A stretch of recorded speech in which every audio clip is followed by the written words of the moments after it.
Une blogueuse camerounaise au nom de Aïcha Kamwa se fait interpeller à bord de son vol. Elle était en séjour au Cameroun et s'apprêtait déjà à rentrer chez elle lorsque la police l'a interpellée et l'a embarquée. Cette affaire est en train de faire le buzz, ça fait beaucoup de bruit. Et dans cette vidéo, je vais vous donner quelques petits conseils lorsqu'on est sur les réseaux sociaux ou lorsqu'on a envie d'aborder certains sujets.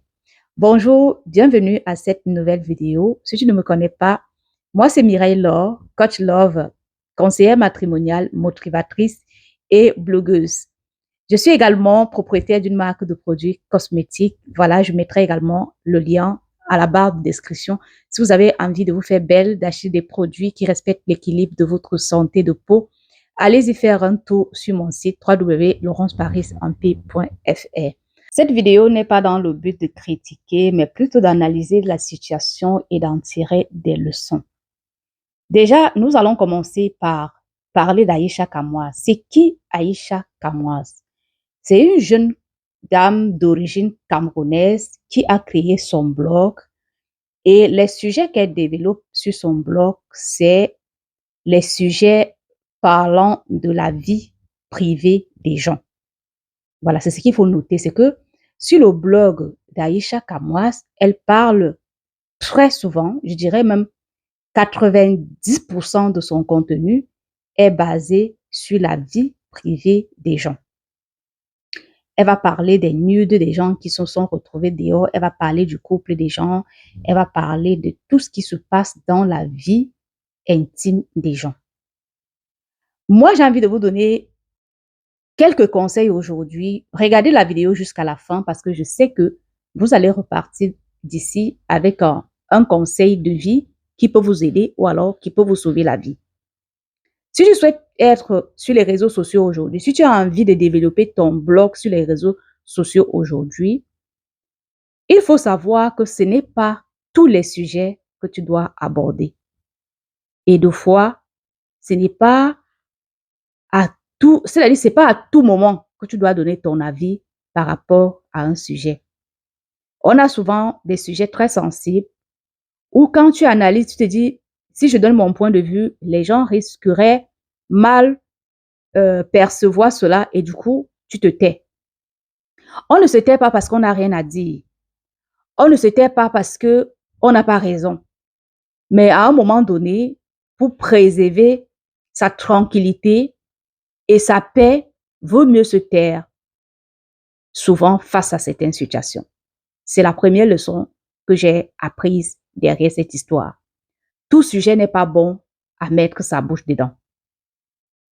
Lorsque un sujet vient se retrouver sur la toile, non, tu n'as pas l'obligation et le devoir de parler de ça, non. Surtout lorsque ça attaque la vie des gens, surtout lorsque ça attaque l'intimité des gens. Il faut se mettre souvent à la place des gens. Parler d'une personne comme ça une fois en passant, ça peut arriver. Mais si on prend l'habitude de le faire constamment, ça devient un harcèlement. Et il faut savoir que tout ce qu'on fait sur les réseaux sociaux peut nous coûter notre liberté. Quelqu'un peut porter plainte parce que tu as parlé de lui en bien ou en mal. Et lorsque la personne vient te réprimander, la personne vient te dire, tu as parlé de moi dans telle vidéo que je n'ai pas aimée. Si tu peux supprimer la vidéo, supprime-la. Moi, par exemple, je fais des vidéos où je parle souvent des gens. Quelqu'un peut tomber sur cette vidéo et va me contacter, va dire, je n'ai pas apprécié la vidéo que tu as tournée sur moi, j'aimerais que tu la supprimes. Je vais la supprimer. Pas parce que je n'ai pas raison de parler des gens sur mon blog, mais pour préserver ma tranquillité et également la tranquillité de mes enfants. Les réseaux sociaux aujourd'hui deviennent de plus en plus dangereux. Les réseaux sociaux aujourd'hui deviennent de plus en plus dangereux. Déjà, il faut comprendre également que demander pardon à quelqu'un, ce n'est pas parce qu'on est faible. Quand tu te dis, OK, j'ai demandé pardon par rapport à cette situation, ce n'est pas parce que tu es trop faible, ce n'est pas parce que tu n'as pas raison, c'est parce que tu veux acheter ta tête. Et lorsqu'on est une mère d'enfant, à un moment donné, on choisit de paraître faible parce qu'on veut garder la tranquillité de ses enfants. Les réseaux sociaux aujourd'hui deviennent de plus en plus toxiques. Évitez de vous tirer des ennuis au prix des vues et de la monétisation que les réseaux sociaux peuvent nous apporter. L'argent, c'est bien parce que derrière les noms des gens, il y a tellement de vues parce que les gens aiment ça au fait. Les gens aiment lorsqu'on raconte la vie des gens. Lorsque tu fais une vidéo où tu donnes des conseils, il y aura peu de vues, il y aura peu d'interactions. Mais les gens sont beaucoup plus intéressés sur des vidéos où on parle des gens, des vidéos inutiles. Et c'est ça qui captive le public aujourd'hui. Et je pense que c'est cet engouement de captiver le public qui a poussé Aïcha Kamoas à aller jusqu'à ce point. Et ce que moi je crains pour elle, c'est que la plainte de Madame Bienou ne soit pas la seule plainte au fait. Peut-être qu'il y aura d'autres personnes plus tard qui auront le courage de porter plainte à cette dame parce que sur son blog, elle ne parle que des gens. L'autre leçon que j'ai compris, c'est que derrière chaque action, il y a des personnes derrière qui encouragent. Oui. Parce que si elle a le courage de mettre sa caméra tous les jours et de parler des gens, ça veut dire qu'il y a des gens tapis dans l'ombre qui sont en train de l'encourager à faire cela et même qui lui fournissent des informations. Parce qu'elle est en France, mais elle est au courant de ce qui se passe à Dubaï. Elle est au courant de ce qui se passe aux États-Unis. Elle est au courant de ce qui se passe au Cameroun, en Côte d'Ivoire. Comment est-ce qu'elle obtient ces informations? Parce qu'il y a des gens derrière qui lui envoient ces informations. Mais la personne qui est en danger, c'est elle. La personne sur qui les gens vont s'attaquer, c'est elle. À un moment donné, il faut peser le pour et le contre avant d'agir. Cette vidéo, en tout cas, cette histoire me donne la leçon de vie plus que moi-même, je suis également créatrice de contenu sur les réseaux sociaux.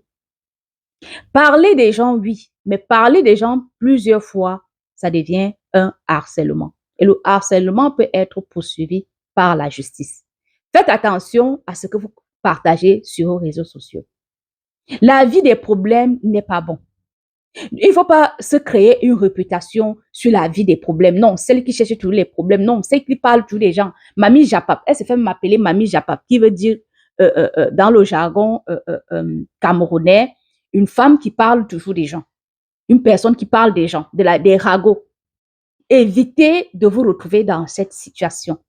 Aujourd'hui, elle sera en France en train de faire ses occupations, en train de s'occuper de ses enfants, mais elle est entre les mains de la justice pour répondre d'une vidéo où elle pouvait se passer de cette vidéo-là. Le plaisir de faire la vidéo pour parler des gens, c'est un plaisir qui ne dure que 30 minutes où tu enregistres la vidéo, mais ça peut te poursuivre toute ta vie. Tu mets tes enfants en danger.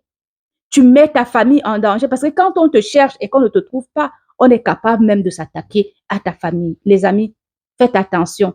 Il n'y a rien qui vaut le prix de la liberté. Il n'y a rien qui vaut le prix de la tranquillité. Il n'y a rien qui vaut le prix du sommeil. Tu te couches chez toi, tu dors le vrai sommeil. À un moment donné, tu te dis, peut-être que les gens vont venir me chercher chez moi. Tu te couches, tu ne dors pas bien. Tu vis dans la peur. Il n'y a rien qui vaut le prix de la tranquillité et le prix de la liberté. Sur ce, bon courage à elle et j'espère qu'elle va s'en sortir et qu'elle prendra cette interpellation comme une leçon et que la prochaine fois, elle va devoir modifier les contenus qu'elle partage sur ses différents réseaux sociaux. Sur ce, merci de me laisser un pouce bleu, de liker, de commenter, de partager pour faire agrandir la communauté. Bisous et à très bientôt pour une autre vidéo. C'est votre Coach Love.